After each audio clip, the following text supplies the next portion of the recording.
जयकारा शेरवाली दा बोल सांचे दरबार की जय। हेलो फ्रेंड्स, कैसे हैं आप लोग। Welcome to my channel voice melody. तो आज है अष्टमी। किस किस के घर में अष्टमी होती है प्लीज कमेंट में जरूर कीजिएगा, बताइएगा मुझे। और यहाँ पर मेरा चल रहा है अष्टमी का हवन, पूजा वगैरह मैं सब कर चुकी हूँ। प्रसाद की तैयारी मैं कर रही थी, तो यहाँ पे मेरी हस्बैंड बच्चे वगैरह सब आ, हवन उन्होंने कर दिया था और मैं भी भोग के लिए आ गई थी हवन के लिए। और यहाँ पर मैं अपना प्रसाद तैयार कर रही हूँ। यहाँ मैंने सारा जो प्रसाद था माता रानी का वो मैं तैयार कर चुकी थी। खीर मैं बना चुकी थी, छोले मैं बना चुकी थी। ये प्रसाद का लुक है, आप देखिए। और ये है मेरा हलवा। मेरा हलवा नहीं, भोग का हलवा। माता रानी के भोग के लिए मैंने हलवा बनाया, छोले, पूरी, खीर। और यहाँ पे मेरी ना अग्यारी लगती है। 9 जगह मैं अग्यारी लगाती हूँ, 9 जगह माता रानी का प्रसाद थालियों में सजाती हूँ मैं। और उन्हीं का भोग प्रसाद मैं माता रानी की मुख में लगाती हूँ।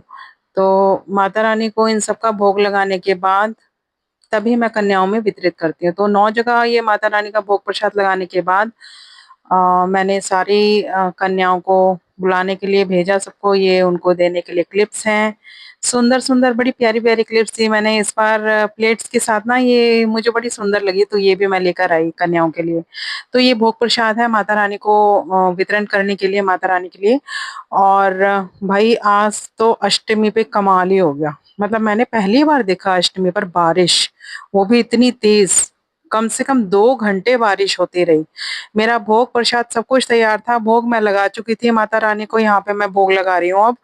और भाई हम उसके बाद हम बैठे रहे, बारिश रुकने का नाम ही नहीं ले रही थी, इतनी बारिश थी। 2 घंटे हम बैठे रहे कि बारिश अब रुके और हम कन्याओं को लेकर आए, बट बहुत तेज बारिश थी। फिर भाई जैसे तैसे मैंने फिर भोग लगाने के बाद भाई जितनी कन्याएं हमें मिली, हमने उन्हीं की पूजा अर्चना की। और फिर पूजा संपन्न की। यहाँ पे मैं माता रानी को भोग लगाने के बाद, उनको माता रानी को जल पिलाने के बाद मैंने साईं बाबा को भोग लगाया खीर का। और हम कर रहे थे यहाँ पे माता रानी का वेट। ये मेरा कुछ मंदिर का लुक है। पूजा अर्चना सब कुछ हो चुकी है मेरी, सब कुछ तैयार है, बस माता रानी का वेट है। ये कुछ कन्याएं आई थी तो इनको मैंने बिठाया, मैं और वेट करने लगी माता रानी का कि अब कन्याएं आएंगी। बट बारिश के कारण ना, मतलब बहुत उस दिन वो काम खराब हो गया। मतलब माता रानी, ये लगा लो कन्याएं, बारिश नहीं होती ना तो मिल जाती हैं हमें आराम से। But it's okay. फिर हम बाद में ना गाड़ी में प्रसाद रखकर दे आए थे, जहाँ जहाँ हमें मिली का माता रानी हम दे आए। तो ये कुछ कन्याएं मिली, ये हमारे ना बिल्डिंग में ही रहती हैं, उनकी गुड़िया है। तो उसी को शूट कर रहे हैं हम। बहुत स्वीट है। तो मेरे हस्बैंड उसको दे रहे थे थाली, वो देखो कैसे कर रही है। तो यहाँ पे हमने प्रसाद वितरण किया, जिनको क्लिप्स वगैरह नहीं मिली थी उनको दी। ये 2 हनुमान बाबा आए थे मेरे घर, बाकी कन्या थी। तो इनको भी भोग प्रसाद लगाया हमने। कुछ इस तरीके से अपना अष्टमी का पूजन किया। और जय माता दी, ये माता रानी देख रही हैं। तो जयकारा शेरावाली दा बोल सांचे दरबार की जय। यहाँ पे खेल रही है ये।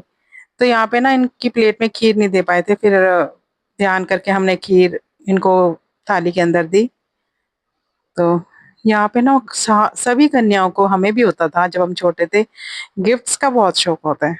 तो वो सब अपने अपने गिफ्ट्स डाल रहे हैं पैकेट अपने पर्स में, अपने पैकेट को लेकर। तो देख रहे हैं एक दूसरे को। यहाँ पे मतलब बहुत अच्छा लगा, माता रानी आई मेरे घर पे भाई। जयकारा शेरावाली दा बोल सांचे दरबार की जय। और ये छोटी वाली कन्या है जो, इनको मैंने चुनरी उड़ाई, इनको मैंने मेकअप किट दिया जो मैं माता रानी को अर्पित करती हूँ। तो ये उन्हीं के साथ खेल रही थी। तो ये उनकी ना मतलब चाची हैं शायद, वो आए थे साथ में। तो वो उनकी पिक्स ले रहे थे। यहाँ पे भोग प्रसाद खा रही हैं, माता रानी ग्रहण कर रही हैं। भाई खीर ना मेरे घर मेरी माता रानी बहुत पसंद करके खाती हैं। जय माता दी।